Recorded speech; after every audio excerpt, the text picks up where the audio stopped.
ইবলিস তার সিংহাসন গেড়েছে সাগরের উপরে। ইবলিসের সিংহাসন কিসের উপরে? বিশাল বড় সাগর আর মহাসাগরের উপরে ইবলিস শয়তান তার সিংহাসন নিয়ে বসা। প্রতিদিন সকালবেলায় শয়তানগুলোরে মানব রাজ্যে পাঠিয়ে দেয়, যা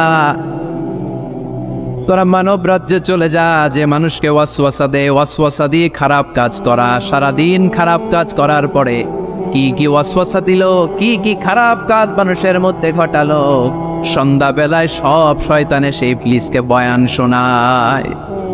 সন্ধ্যাবেলায় শয়তানগুলো এসে বলে, আমি এক লোককে দিয়ে মিথ্যা কথা বলিয়েছি। আরেক শয়তান বলে, আমি নামাজ কাজা করিয়েছি এক আল্লাহর বান্দাকে দিয়ে। আরেকজন বলে, আমি ওজনে কম দিয়েছি। আরেকজন বলে, আমি সুদের ব্যবসার মধ্যে টাকা লাগানোর ব্যবস্থা করে দিয়েছি। এক একজন এক একটা ওয়াসওয়াসা দিয়ে আল্লাহর মুমিন বান্দাদেরকে ধোঁকা দিয়েছে। এগুলোর ফিরিস্তি এসে সব শয়তানেরা ইবলিসকে শোনায়, কিন্তু কোনো কথাতে ইবলিসের মন ভরে না। কোন শয়তান এসে বলে, আমি তো এমন মদের আড্ডাখানায় নিয়ে গেছি আল্লাহর বান্দাদেরকে, এগুলো নামাজই পড়ে নাই, খালি মদ খেয়েছে। আবার কিছু শয়তান এসে বলে, আমি ক্যাসিনোতে নিয়ে গেছি, ওখানে খালি জুয়া খেলছে। আবার কিছু শয়তান এসে বলে, আমি বাজারের মধ্যে ফরমালিনের এই ওয়াসওয়াসা ঢুকাই দিছি। একটার পর একটা শয়তানি ফিরিস্তি তারা ইবলিসকে শোনায়, কিন্তু কোনো কাজে ইবলিসের মন ভরাতে পারে না। একজন এসে বলে, আনা মা তারাকতুহু বাইনার রাজুলি ওয়া ইমরাআতি হাত্তা ফাররাকতু, আমি একজন ইমানদার নারী পুরুষের মধ্যে ঝগড়া লাগায়া ওই ঝগড়া বাড়াতে বাড়াতে বাড়াতে বাড়াতে তালাক পর্যন্ত নিয়ে গেছে। নাউজুবিল্লাহ পড়বেন না? শয়তান এবার তার উপর খুশি হয়ে যায়। সব শয়তানগুলোকে ঠেলে ইবলিস এই শয়তানকে কাঁধে তুলে নাচতে শুরু করে দেয়। কারণ মুমিন বান্দার সংসার যদি ভেঙে যায় শয়তান খুশি হয়ে যায়, আর মুমিন বান্দার সংসার টিকে থাকলে খুশি হয়ে যায় কে? এজন্য নীলফামারীর ভাইরা, ঝগড়া করা যাবে না। দাম্পত্য জীবনকে সুখী করতে চাইলে ঝগড়াকে আমরা নো বলে দিব। ঝগড়া অনেক সময় হবে, কিন্তু এটাকে বাড়তে দেওয়া যাবে না, এটাকে আমরা স্পেস দিব না, ওইখানে থামায় দিতে হবে। রাজি আছেন তো সবাই? আল্লাহ রাসূল সাল্লাল্লাহু আলাইহি ওয়াসাল্লামের ফ্যামিলিতে ঝগড়া হতো। আম্মা জান আয়েশা রাদিয়াল্লাহু তাআলা আনহার সাথে আল্লাহ রাসূল সাল্লাল্লাহু আলাইহি ওয়াসাল্লামের ঝগড়া হতো, হাদিসে পাওয়া যায়। কিন্তু এগুলো ছিল মধুর ঝগড়া, সুন্দর ঝগড়া। সুবহানাল্লাহ পড়েন। আল্লাহর হাবিব বলেন, ইয়া আয়েশা ইন্নী লা আ'লামু ইযা কুনতি আন্নী রাদিয়া ওয়া ইযা কুনতি আলাইয়া গাদবা। ও আয়েশা, তুমি কখন আমার উপর রেগে থাকো সেটাও আমি বুঝি, আবার কখন খুশি থাকো সেটাও বুঝি। আম্মা যারা এসে বললেন, ইয়া রাসূলুল্লাহ, ইয়া হাবিবাল্লাহ, কেমন করে আপনি বুঝেন যে আমি আপনার উপর রেগে আছি, আবার কেমন করে আপনি বুঝেন আমি আপনার উপর সন্তুষ্ট আছি? বিশ্বনবী বললেন, আয়েশা, তুমি যখন আমার উপরে খুশি থাকো, আমার উপর যখন তুমি রাজি থাকো, তখন তুমি দোয়ার সময় এইভাবে দোয়া করো, ওয়া রব্বি মুহাম্মদ, মুহাম্মাদের রব, আপনি আমাদের সব গুনাহগুলো মাফ করে দেন। আর যখন তুমি আমার উপর রেগে থাকো, তখন তুমি আমার নামটা মুখ দিয়ে উচ্চারণ করো না। আয়েশা, তখন তুমি দোয়ার সময় বলতে থাকো, ওয়া রব্বি ইব্রাহিম, ইব্রাহিমের রব, আপনি আমাদের সব গুনাহগুলো মাফ করে দেন। যখন তুমি খুশি তখন আমার নামটা মুখে নাও, যখন তুমি আমার উপর রেগে থাকো তখন তুমি আমার নামটা মুখে নিতে চাও না। আম্মা জান আয়েশা বললেন, ইয়া রাসূলুল্লাহ, ইয়া হাবিবাল্লাহ, মা হাজুরু ইল্লা ইসমাক, আমি শুধু আমার মুখ থেকে আপনার নামটারে সরায় রাখি, আমার হৃদয় থেকে কোনোদিন আপনারে সরাতে পারি না। মা হাজুরু ইল্লা ইসমাক, নবী হে, আমি তো শুধু মুখ থেকে আপনার নামটারে বাদ দেই, আমার হৃদয় থেকে তো আপনারে বাদ দিতে পারি না। আমার হৃদয় পুরোটা জুড়ে শুধু আপনি আর আপনি। চিল্লায় পড়েন আল্লাহু আকবার। তার মানে আম্মা জান আয়েশাও আল্লাহ রাসূল সাল্লাল্লাহু আলাইহি ওয়াসাল্লামের উপর রেগে থাকতেন মাঝে মাঝে। বিশ্বনবী মাঝে মাঝে রাগ করতেন। একবার খুব বেশি রাগারাগি হয়ে গেল, অনেক ঝগড়া হয়ে গেল। এবার আল্লাহ রাসূল সাল্লাল্লাহু আলাইহি ওয়াসাল্লাম খেয়াল করলেন না, এত ঝগড়া তো করা ঠিক হবে না। তখন আল্লাহর হাবিব সাল্লাল্লাহু আলাইহি ওয়াসাল্লাম বললেন, আয়েশা, চলো মিটমাট করি। কি করি? হ্যাঁ, মিউচুয়াল করি না, মিটমাট। এই যে ঝগড়া লাগলে আবার যে মিলায় দেয়, এটা কি বলেন আপনারা নীলফামারীতে? মিটমাট। আল্লাহ হাবিব সাল্লাল্লাহু আলাইহি ওয়াসাল্লাম বললেন, আয়েশা, চলো আমরা মিটমাট করি, আমরা আর ঝগড়া না করি। আম্মা জান আয়েশা বললেন, ঠিক আছে, চলেন মিটমাট করি। বিশ্বনবী বললেন, ঠিক আছে, একজনকে নিয়ে আসি যে দুইজনের মাঝে মিটমাট করাই দিবে। কারে নিয়ে আন? ওমরে ফারুককে নিয়ে আসি। আম্মা জান আয়েশা বলে, না, ওমরু গলিদ, ওমরের মেজাজ গরম, আমার ভয় লাগে। সুবহানাল্লাহ পড়বেন না? বিশ্বনবী বললেন, তাহলে তোমার আব্বারে নিয়ে আসি। কই নিয়ে আসেন? আব্বারে খুব ভালো লাগে। বিশ্বনবী বললেন ঠিক আছে তোমার কথাই রইলো, ওমরকে ডাকবো না, তোমার আব্বা আবু বকরকে নিয়ে আসবো। বিশ্বনবী মিটমাট করার জন্য সাইয়েদনা আবু বকর রাদিয়াল্লাহু তাআলা আনহুকে ডেকে নিয়ে আসলেন। সাইয়েদনা আবু বকর রাদিয়াল্লাহু তাআলা আনহু ঘরে ঢুকলেন। বিশ্বনবী বললেন আয়েশা, আমার আর তোমার মাঝে কি নিয়ে ঝগড়া হয়েছে, কথাটা কি তুমি বলবা নাকি আমি বলবো? আম্মা জান আয়েশা বলেন আপনিই বলেন, তুমি মিথ্যা বললেন না, যা ঘটছে ওইটাই বললেন। ওলা তাকুলিল্লাহ হাক্কান, যেটা সত্য এটাই বলবে, অন্য কিছু বলবেন না। আবু বকর রাদিয়াল্লাহু তাআলা আনহু তো শুনে রেগে মেগে আগুন। কি এত বড় সাহস, বিশ্বনবীর সামনে দাঁড়িয়ে তুমি এভাবে কথা বলো? এই আদব শিক্ষা দিয়েছি তোমাকে আমি। রেগে গেলেন। বিশ্বনবী কি সত্য ছাড়া মিথ্যা কিছু বলবেন? রেগে মেগে চিৎকার করে মেয়ের গালের মধ্যে দিলেন এক চপেট আঘাত। এক থাপ্পড় খেয়ে আম্মা জান আয়েশা উল্টায় পড়লেন। আবার মারার জন্য সাইয়েদনা আবু বকর রাগে গড়গড় করছিলেন, মেয়েরে আবার মারার জন্য উদ্যত হলেন। বিশ্বনবী অবস্থা ভয়ঙ্কর দেখে সাইয়েদনা আবু বকরের সামনে দুই হাত মেলে এইভাবে দাঁড়িয়ে গেলেন। বিশ্বনবীকে যখন আবু বকর রাদিয়াল্লাহু তাআলা আনহু দাঁড়াতে দেখলেন, সাইয়েদনা আবু বকর মুহূর্তের মধ্যে থেমে গেলেন। সুবহানাল্লাহ পড়েন। সাইয়েদনা আবু বকর রাদিয়াল্লাহু তাআলা আনহু ঘর থেকে বের হয়ে গেলেন। এবার বিশ্বনবী আম্মা জান আয়েশার কাছে যেয়ে বলেন, ও আয়েশা দেখো, আমি তোমারে মাইট থেকে বাঁচাইলাম। আমি না থাকলে তোমার বাবা তোমারে আসে শেষ করে ফেলতো, ঠিক কি না? আমি বাঁচাইছি তোমারে। ইয়া আয়েশা কাইফা রাআইতিনি আনখুস্তুকি মিনার রাজুল, দেখছো আয়েশা কেমনে বাঁচাইলাম তোমারে? আজকে আমি না থাকলে এমন পিটতে দিতে তোমার বাবা একেবারে খবর হয়ে যায়। আম্মা জান আয়েশা লজ্জায় পড়ে গেলেন, হেসে দিলেন। বিশ্বনবীও হেসে দিলেন। সুবহানাল্লাহ পড়েন।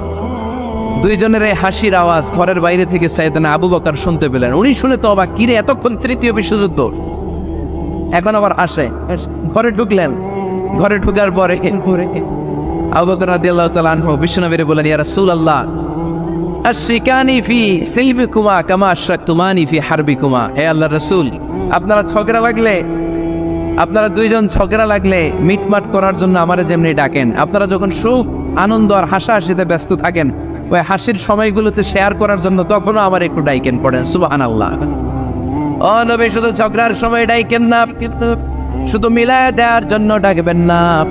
আপনাদের মধ্যে যখন সুখকর আনন্দময় হাসাহাসির মুহূর্তগুলো কাটে, ওই মুহূর্তগুলোতেও আমাকে এনে আপনারা শেয়ার করে দিয়েন। পড়েন সুবহানাল্লাহ। মুসনাদে আহমদ ইবনে হাম্বলের হাদিস। এই হাদিস প্রমাণ করে আল্লাহ রাসূল সাল্লাল্লাহু আলাইহি ওয়াসাল্লামের বড় ঝগড়া হতো স্ত্রীদের সাথে, তবে মধুর ঝগড়া, শিক্ষণীয় ঝগড়া। আওয়াজ করে বলতে হবে, ঠিক কি না? এজন্য ঝগড়া হবে, কিন্তু ঝগড়াকে বাড়তে দেয়া যাবে। তাহলে দাম্পত্য জীবন সুখময় করতে চাইলে 1 নম্বরে স্যাক্রিফাইস, 2 নম্বরে ঝগড়াকে আমরা কি বলে দিছি আজকে? বলে গেছি ঝগড়াকে কি বলবো? নো। তাসলিমা নামে একটি মেয়ে হারিয়ে গেছে। ওসি সাহেব বলেছেন পিছনে পুলিশের কাছে যদি পাঠিয়ে দিতে পারেন ভালো হয়। ছোট্ট মেয়ে দেখলে জিজ্ঞেস করবেন তোমার নাম কি, যদি বলে তাসলিমা, 6 বছর বয়স, ওকে পাঠিয়ে দিবেন। 3 নম্বর, দাম্পত্য জীবন সুখময় করতে চাইলে দাম্পত্য জীবনের কোনো গোপন কথা কারোর সাথে শেয়ার করা যাবে না। এটা কবিরা কেউ না, এটাকে হারাম বলে ঘোষণা দিয়েছে কে? এটাকে বিষ্ণু বলেছেন আযমুল আমানা।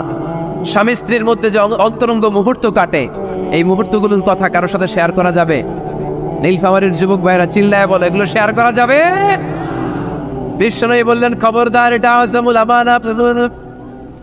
স্বামীর সবকিছু স্ত্রীর কাছে আমানত, স্ত্রীর সবকিছু স্বামীর কাছে আমানত। আবার বিশ্বনবী বলেছেন, যারা স্বামী স্ত্রীর গোপন দাম্পত্য জীবনের কথা অন্যের কাছে শেয়ার করে দেয়, তারা হলো আশারুন নাস, পৃথিবীর মধ্যে সবচাইতে নিকৃষ্ট মানুষ। এরা নিকৃষ্ট, এদের চাইতে নিকৃষ্ট আর কেউ হতে পারে না। উলাইকা কাল আনআম বাল হুম আদাল। এরা পশুর চাইতেও নিকৃষ্ট, যারা স্বামী স্ত্রীর প্রাইভেট কথা, পার্সোনাল কথা মানুষের কাছে বলে বেড়ায়। আর সিবাহু হারাম, এই গোপনীয় সব কথাগুলোকে অন্যের কাছে প্রকাশ করা হারাম করেছে কে? চিল্লায় বলতে হবে কে? তাহলে খবরদার, নিজেদের দাম্পত্য জীবনের কোনো কিছু অন্যের সাথে শেয়ার করবেন। আমাদের বোনরা অনেক সময় একসাথে বসলে পেটের কথা, পিঠের কথা সব বলে ফেলায়, আছে না নাই?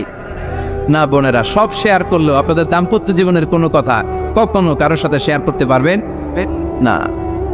4 নম্বর ফর্মুলা হচ্ছে অহেতুক সন্দেহ পরিহার করতে হবে। অনেক স্ত্রী আছে স্বামীরে খালি সন্দেহ করে, আছে না নাই? নীলফামারীতে এই সমস্যা নাই, আছে।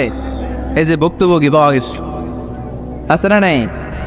আছে। খালি সন্দেহ করে, এই তুমি ওদিকে তাকালে কেন, ওই বেডির দিকে তাকাইলে কেন, এই তোমার মোবাইল দাও, কারে ফোন দিলা দেখি, এই ফেসবুকের পাসওয়ার্ড দাও দেখি কি করছে, দেখি মেসেঞ্জারে কার সাথে চ্যাটিং করছে। আছে না নাই? এই যে অহেতুক সন্দেহ আপনার ফ্যামিলিটা জাহান্নামের টুকরা বানায় দিবে। আবার অনেক স্বামী আছে স্ত্রীকে খালি সন্দেহ করে, এদিকে তাকালে সন্দেহ করে, ওদিকে তাকালে সন্দেহ করে, বাসায় থাকলেও সন্দেহ, বাইরে গেলেও সন্দেহ। এরকম আছে না নাই? না, অহেতুক সন্দেহ এটা পরিহার করবেন। এই সন্দেহ খুব খারাপ জিনিস। আমি ব্যক্তিগতভাবে অনেক কেস এরকম হ্যান্ডেল করেছি। এসে বলে হুজুর খালি সন্দেহ করে, এটা একটা রোগ। এটা কি আপনার ফ্যামিলিটারে শেষ করেছে। এই জন্য অহেতুক সন্দেহ পরিহার করবেন। হ্যাঁ, সত্যি যদি পরকীয়ার কোনো ঘটনা ঘটে থাকে ওটা নিয়ে বসেন, ফেস টু ফেস কথা বলেন, ফ্যামিলি মিটিং করেন, সরাসরি সেটেল করার চেষ্টা করেন। কিন্তু অহেতুক সন্দেহ একটা রোগ। এই রোগ থেকে আল্লাহ তুমি দাম্পত্য জীবনকে বাঁচাও। আমরা আওয়াজ করে পড়বো আমিন। 5 নাম্বার, স্বামী স্ত্রী একে অপরকে আল্লাহর বিধান স্মরণ করায় দিবে। স্বামী যদি ফজরের সময় ঘুমায় থাকে, স্ত্রী ডেকে দেওয়ার দরকার আছে না নাই? আবার স্ত্রী যদি ঘুমায় থাকে, স্বামীর ডেকে দেওয়ার দরকার আছে না নাই? কোন স্বামী যাবে জান্নাতে, তার স্ত্রী যাবে জাহান্নামে। আবার স্ত্রী হবে জান্নাতি, স্বামী যাবে জাহান্নামে। এরকম আমরা চাই নাকি? আমরা যখন জান্নাতে যাব, আমার স্ত্রীর হাত ধরে একসাথে জান্নাতে ঢুকতে চাই, ঠিক কিনা? ঠিক কিনা? আবার আমার স্ত্রী যখন জান্নাতে যাবে, সে একা ঢুকতে পছন্দ করবে। এজন্য আমরা দুনিয়াতে যেমনি এক ছাদের নিচে, এক জায়গায়, এক বাড়িতে, জান্নাতেও আমরা এক বাড়িতে থাকতে চাই। আওয়াজ করে বলতে হবে, ঠিক কিনা? এজন্য গবেষকরা বলেছে স্বামী স্ত্রীর ভালোবাসাটাকে তারা বলে লাভ পিরামিড। কি পিরামিড? লাভ পিরামিড। এই ত্রিভুজ আকৃতির। কিরে ভাই? আচ্ছা, লাভ পিরামিড, ত্রিভুজ আকৃতি, ট্রায়াঙ্গেল। আপনারা ত্রিভুজ চিনেন? চিনেন? কথা কয় না। ত্রিভুজের কয় কোণা? কয় কোণা? 3 কোণা। এই যে এরকম, তাই না? তাই না? এই জন্য স্বামী স্ত্রীর ভালোবাসাটাকে বলে লাভ পিরামিড। উপরে এরকম সমুদ্রের মতো না, উপরে থাকে আল্লাহ, আর ডানে স্বামী, বায়ে স্ত্রী। এই 2 কোণায় স্বামী স্ত্রী, আর উপরের কোণায় আল্লাহ। স্বামী স্ত্রী যদি আল্লাহর আনুগত্যের দিকে যেতে চায়, যতই তারা the couple come to Allah, they come closer to each other। তারা যদি আল্লাহর কাছাকাছি যায়, তারা নিজেরাও কাছাকাছি হয়, ঠিক কিনা? ঠিক কিনা? তারা আল্লাহর কাছে যেতে যেতে যেতে যেতে আল্লাহর ইবাদতে যদি একেবারে আল্লাহর কাছে চলে যায়, তারা নিজেরাও কাছাকাছি চলে যায়, ঠিক কিনা? ঠিক কিনা? আর তারা আল্লাহর আনুগত্য থেকে যত দূরে সরে, তারা নিজেরাও নিজেদের থেকে তত দূরে সরে পড়ে। চিল্লায় বলেন, ঠিক কিনা? লাভ পিরামিড এটা। এই জন্য the closer the couple comes to Allah, the closer the couple comes to each other। কাপল স্বামী স্ত্রী আল্লাহর ভালোবাসা নিজের মধ্যে যত গাঢ় করবে, আল্লাহর আনুগত্য যত বেশি করবে, আল্লাহর ইবাদত যত করবে, নিজেরাও তত কাছাকাছি আসবে। আর আল্লাহর যত বলবে, নিজেদের মধ্যে বড় বড় ফারাক করে দিবে কে? তাহলে এই 5টা বিষয় স্বামী স্ত্রীর উভয়ের উপর বর্তায়। এগুলো মেনে চললে দাম্পত্য জীবনকে সুখময় করে দিবে কে? আল্লাহ। এবার আমরা শুনবো আমাদের বোনদের, যে ডান দিকে আমি শুনলাম আমাদের বোনদের বিশাল প্যান্ডেল, আছে না নাই? আজকে বোনদের দিয়ে শুরু করি। স্ত্রীদেরকে আল্লাহ কি দায়িত্ব দিয়েছে একটা ফ্যামিলিকে সুন্দর করতে, একটা দাম্পত্য জীবনকে সুন্দর করতে। স্ত্রীর 1 নম্বর দায়িত্ব হচ্ছে she should make a comfort to her husband। স্ত্রীর উচিত স্বামীর জন্য ঘরটাকে প্রশান্তির নীড় বানিয়ে রাখা। কি বানিয়ে রাখা? প্রশান্তির নীড়। স্ত্রী হওয়া উচিত এমন যাকে দেখলে স্বামীর চোখ জুড়ায়, স্বামীর প্রাণ জুড়িয়ে যায়, স্বামীর হৃদয়টা ঠান্ডা হয়ে যায়, ঠিক কিনা? আর স্ত্রীর দিকে তাকালে যদি মেজাজ গরম হয়ে যায়, মেজাজ খিটখিটে হয়ে যায়, ঝামেলা আছে না নাই? ঝামেলা আছে। এজন্য মেহরবানি করে আমাদের বোনরা যারা, এমন কোনো কাজ করবেন না যেটা স্বামীর মেজাজকে খিটখিটে করে দেয়। কারণ আল্লাহ তাআলা আপনাদেরকে তৈরি করেছে লিতাসকুনু ইলাইহা, স্বামী আপনার কাছে গেলেই যেন তার হৃদয়টা প্রশান্ত হয়ে যায়, ঠিক কিনা? অনেক স্ত্রী আছে না জেনে না বুঝে স্বামীর সাথে এমন খিটখিটে মেজাজ দেখায় যেটা স্বামীর জন্য মেনে নেওয়া কষ্টকর। আমি একটা জরিপে পড়েছি, পৃথিবীর অনেক স্বামী স্ত্রীর কারণে হার্ট অ্যাটাক করে মারা যায়। আছে না নাই? এই তো ভুক্তভোগী পাওয়া গেছে। স্বামীর জন্য একটা ত্রাস হয়ে দাঁড়ায় স্ত্রী, ত্রাস। অনেক স্বামী আছে স্ত্রীর এরকম আচরণের কারণে অতিরিক্ত প্রেসার ক্রিয়েট করার কারণে স্ত্রীদেরকে ভয় পায়। অবশ্য নীলফামারীর কোনো স্বামী তার স্ত্রীরে ভয় পায় না। ভয় পায় স্ত্রীরে ভয় পান কে কে দেখি?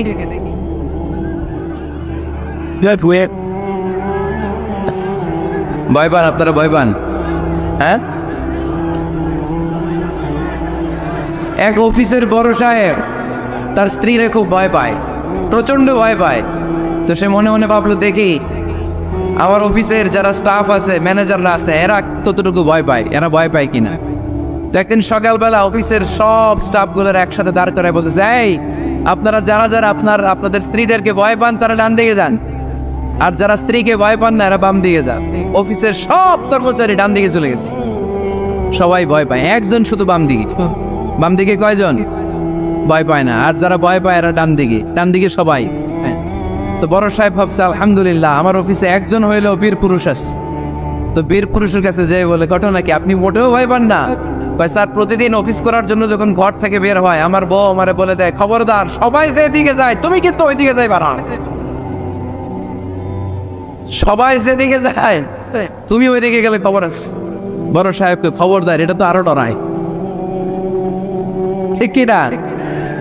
এজন্য বোনদেরকে বলবো, লিতাসকুনু ইলাইহা, এমন ভাবে আপনি আপনার স্বামীর সামনে নিজেকে প্রেজেন্ট করেন যাকে আপনাকে দেখলে আপনার স্বামীর চোখ জুড়িয়ে যায়, হৃদয়টা প্রশান্ত হয়ে যায়, আপনাকে দেখলেই আপনাকে ভালোবাসতে মনে চায়, ঠিক কিনা? এজন্য রব্বুল আলামিন বলেন, আমি নারীদেরকে তৈরি করেছি লিতাসকুনু ইলাইহা, যেন পুরুষেরা স্ত্রীদের সংস্পর্শ যখন পায় পুরুষদের হৃদয়টারে প্রশান্ত করে দেয় কে? রব্বুল আলামিন বলেছেন, খাদিজার জন্য জান্নাতে আমি এমন একটা ঘর বানিয়েছি যেই ঘরের মধ্যে কোনো বিশৃঙ্খলা নাই। খাদিজার জন্য জান্নাতে এমন একটা প্রাসাদ আমি বানিয়েছি যেই প্রাসাদের মধ্যে কোনো আওয়াজ নাই, কোনো কোলাহল নাই। কুরাইশদের মাঝে যখন দাওয়াত দিতেন সব বিশৃঙ্খলা ঝামেলা গোলমাল শেষ করে রাতের বেলায় যখন খাদিজার ঘরে বিশ্বনবী ঢুকতেন, বিশ্বনবীর হৃদয়টারে প্রশান্ত করে দিত কে? আম্মা জান খাদিজা বিশ্বনবী সাল্লাল্লাহু আলাইহি ওয়াসাল্লামের জন্য এমন ঘর উপহার দিয়েছেন যেই ঘরে বিশ্বনবী আসলে বিশ্বনবীর হৃদয়টা ঠান্ডা হয়ে যেত। সুবহানাল্লাহ পড়েন। অনেক স্ত্রী আছে স্বামী ঘরে ঢুকলেই ঘরে আটা নাই, রুটি নাই, চাল নাই, ডাল নাই, এটা লাগবে ওইটা লাগবে, ওখানে যেতে হবে, একটার পর একটা ফিরিস্তি বলে বেড়ায়, আছে না নাই? না, এটা করবেন না।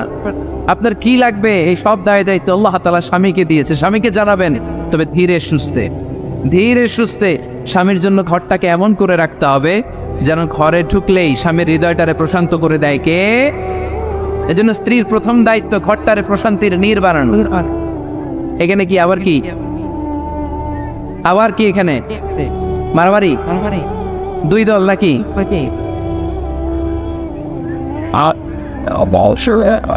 আপনাদের মনোযোগ আসছে না গেছে? কষ্ট হচ্ছে?